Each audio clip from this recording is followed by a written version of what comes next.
Today's topic is fan favorites. So we'll cover not just tiny little workflow helpers, but really big, impactful time savers as well that you've told us that you love a lot. They're typically ones that people will either call or write in about and ask how can you do this particular thing or that particular thing. And we tell them about the feature and they're like, yes, and get so happy. So we thought we'd consolidate those into a single webinar where we could share them with you, particularly since a nice handful of them are often underutilized. So it's a good opportunity to share those with you to make sure that you're using them. The first one you're probably already aware of, but we really wanted to throw it in there because it's one that, even though people typically use it a lot, may not be using it properly. And when we tell them how to use it properly, they get super excited. And that is new offer. So let's say I'm on a transaction that's under contract or and pending, and let's say it falls through, right? That's when you would want to do your new offer. Sometimes we'll see offices who will add their first offer into the transaction. In other words, they go ahead and create the property. It starts out as listed, typically, right? Standard workflow, it starts out as listed. They get an offer on the transaction, and they use that first offer that they get using new offer. So they've got the transaction, they'll do new offer. And so that means that they've got two transactions just for that single offer. And that's not the way that you should do it. Workflow wise, you should create your transaction, get your first offer in there. Then if you've got any second or subsequent offers, then you would spin off new offer. So basically, if you've got just a single offer, you'd only have one transaction where that offer lives. And then if you get that second or subsequent offer, you spin off the new offer where that creates a new second transaction where you can now track that new deals activity, the messages, the tasks, et cetera, the outside buying agent, et cetera, on that second subsequent but related transaction. Okay. So just recognizing how to use it properly, not for that first offer, is pretty critical for everyone. Alrighty. So that's the first one. Second fan favorite is the power search. Now, most people know that you can come over here and search for your transaction. Maybe I know the address is 1234 or what have you. And they use that quite a bit because by default, this search area searches multiple fields, all of the popular fields. So it takes the work out of it for you so that all you do have to do is type in whatever you're searching for, and it pretty smartly finds what you're looking for. But the power search takes it a level further so that you can do a few things. One is search within specific fields, right? So if, let's say, we're looking for transactions that had a particular doc name, maybe listing agreement or something, right? I can search and find all those transactions. And if I were to go into one of these, it would have something that's got the word listing in one of the docs, right? So I can fine tune it that way. I can search within multiple other fields. You can take a look at these and see all the ones that you can search within. You can search within the more info text. You can search by agent name, a popular search. Now, again, by default, the search up here will search some of those popular fields like agent name, but it's not exclusive to that field. So let's say, for example, I were looking for all the transactions for Jim Lane. If I were to just type in Lane outright, I'm going to get a ton of transactions that have Lane in the transaction name. And I really want it where Jim Lane is the agent, right? So here, instead of just doing a basic search in the power search area, I would say search for agent last name and then say Lane, right? And again, multiple fields you can do that within. Take a look to see if ever you just wanted to search within a specific field, just check to see if it's here. And then even, let's say I was searching for listing doc, all the transactions that had a listing agreement in it, for example, notice how once I do this power search up here, it drops it down over here into my advanced search area, right? So that I can filter even further. So if it's searched to find all those transactions that have a document that has listing in it, then I can further search and also see where, let's say, the close date is this month, right? And then whittle it down even further, right? So just so much capability here to be able to fine tune how that search works, okay? And then, so that's the main feature, but some people don't realize you can toggle over here to view your recent searches. And honestly, I typically leave mine on here because I'm often researching for the same thing that I searched, a few minutes ago or yesterday, et cetera. Typically you're working on the same transaction. So instead of retyping that search, I'll just run it again, right? Or, Lane, whatever I searched. So keeping it toggled over here to recent searches is depending on your workflow, but is usually pretty helpful. And then if you need to go back and toggle to view within a specific field, you can.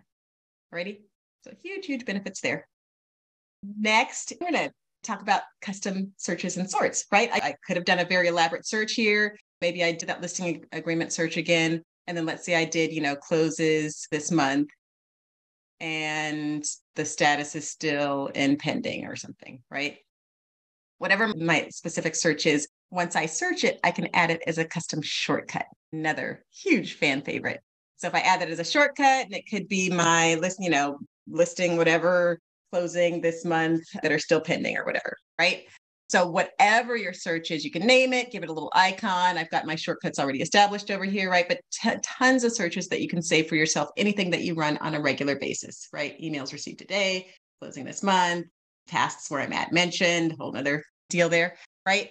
And keep in mind that these shortcuts allow you to save both searches and or sorts, right? So it could be that I run this search and let's say I've got some criteria here and I filtered it out. And then I also sorted afterwards, right? I want it to be sorted by close date, right? So I've got a combination search and sort that when I save it as a shortcut, it retains both of those, right? Or it could just be a sort. Let's say I typically go to my transactions page. I love this page. I work from it every day, but I really do need it sorted by close date. Let's sort this by close date, right? I can save this as a shortcut. All I did was a sort. I didn't actually do a search, but sorts alone can be saved as well. Okay. So definitely, actually, I think that's probably my favorite. We should tell what all our favorites are here. But anyway, so custom shortcuts. Next is, love this magical doc task name matching. Let's say I go to a transaction and I'm going to review this doc. Close that. Right, I'm coming down. Oh, they've told me that the listing agreement is ready to take a look at. I click it. It will scroll down to find the matching doc and highlight it for me. And notice by matching, I mean that this doc name is contained within this task name, right? So whenever I've got that match, the system will automatically highlight that match for me, right? Just to sort of see it in action again. I've got to have checklist scrolling on for this to work, obviously, because it's got to scroll. Right, it'll scroll down and highlight. Huge, huge benefit when I've got long checklists, which is typically the case, and I can find it in an instant, right? And then the reverse can happen as well. Let's say I'm the managing broker. I'm coming to do the final review of this particular transaction, and I want to see which doc fulfilled which task, right? So I can come and hover over this review listing agreement, and it will highlight the matching doc. And to take advantage of that, all you need to do is to make sure that when you're setting up your doc names and setting up your task names, that you set them to match. And then after that, agent checked tasks, okay? So agent checked tasks happens automatically. If an agent, you all know when you go to check a task, it automatically marks it as fully complete. But when an agent checks a task, it actually agent checks the item instead of fully checking it off. So I'm an agent now. If I check it, it gives it this little yellow check mark. Okay. And that's an indication to admins that an agent has completed their side and it's ready for them to take a look at. Okay. Alrighty. And when they've done that, you as an admin can come to the tasks page and filter on those agent check tasks, right? So this is a great jumping off point for you as admins to say, okay, these are all the items that the agents have indicated they've completed their part on. Now it's my turn to go ahead and take a look at them and confirm whether they've done what they've said they've done and mark them as complete. Typically, I'll go to the transaction to look at it in the context of the rest of the transaction. And then if I agree, mark it as complete, right? If I disagree, I can uncheck that, hover over it and uncheck it, but I've got that option, okay?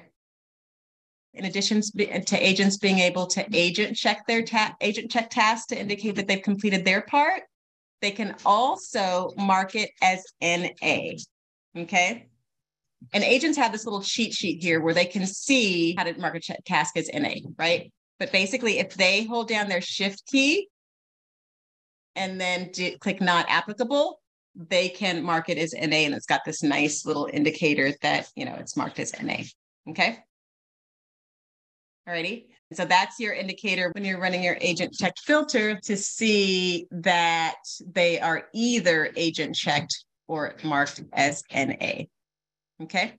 Alrighty. So that is agent checked and marking tasks as NA. Alrighty. Next item.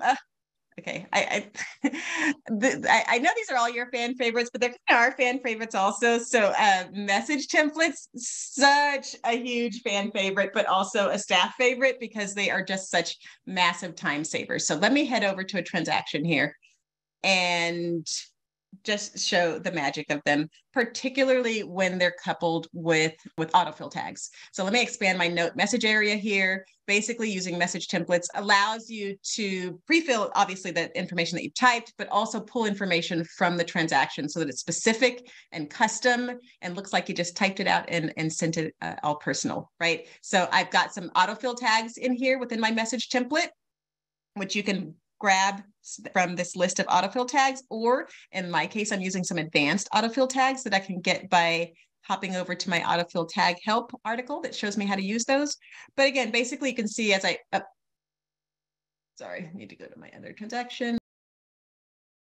So if I preview that message, I can see that it pre-fills, this person, a specific date, contact, etc. So it makes it look super custom, looks like I just typed it, etc. Or I could do another message, let's say one that's a little bit more elaborate, key dates with the dates inserted. Again, using some advanced autofill tags here. And you can see how it, again, just beautifully fills this out. I didn't have to type any of it in. I just used my message template and it, again, custom information pulled from the transaction. A sneak peek in the very, very near future, I'd say within the next couple of weeks, you'll have the ability to schedule both these template messages, right? So I can schedule this key dates template message, for example, to go out on a specific date. I can schedule it to go out triggered by when a task gets completed. I can do it relative to certain dates on the transaction. Super, super powerful, and that should be coming to you really shortly.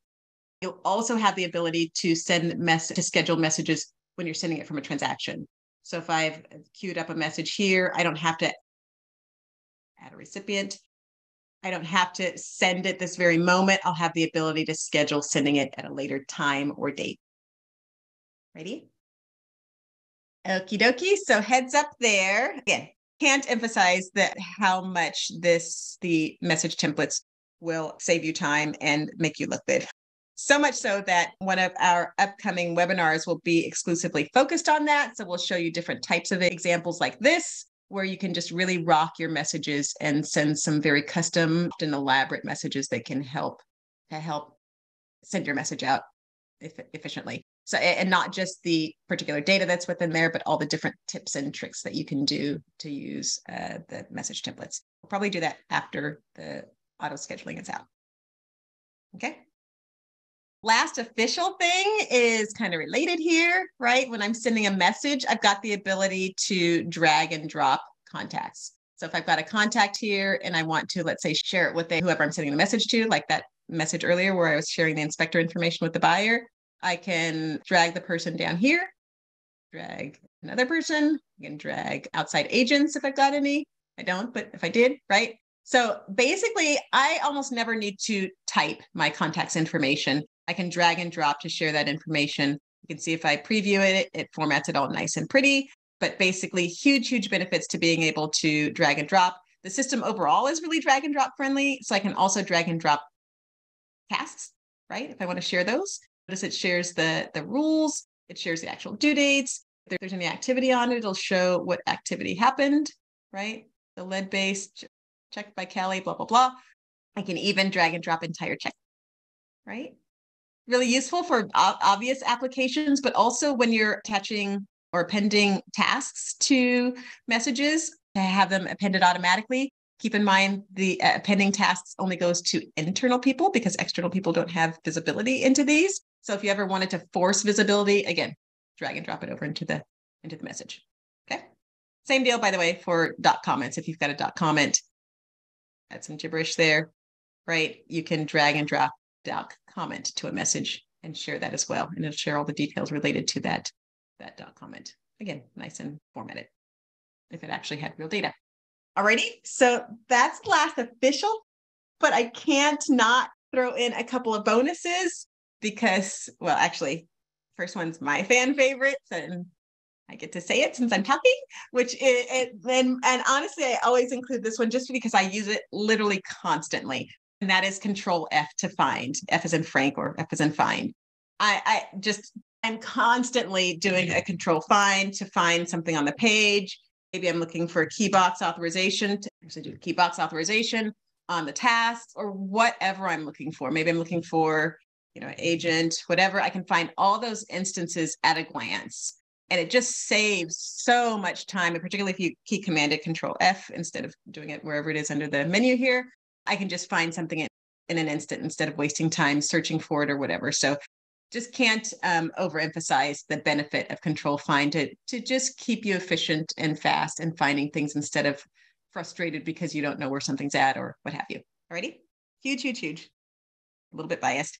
And the last thing I can't not mention is emojis or visual indicators. We talk about those, come up a lot because they are so applicable everywhere, but hands down, I would say our number one fan favorite, even though it's not technically a pipeline feature, it's just that whenever we mention it or show how useful it is or show the practical uses for it, everyone embraces it so much so that we would say the majority of accounts that we see now use them in some fashion.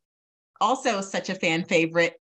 Make sure you come next week because that's what the webinar is going to be about. It's going to be really, really practical examples for how you can use emojis to really drive just kind of visibility to what you need your team to see, as well as really organize it. You'd be surprised at how efficient little tiny emojis can be. So I'm just going to give you a little taste here because, again, next week we are diving deep into that. Again, we always like to keep it simple.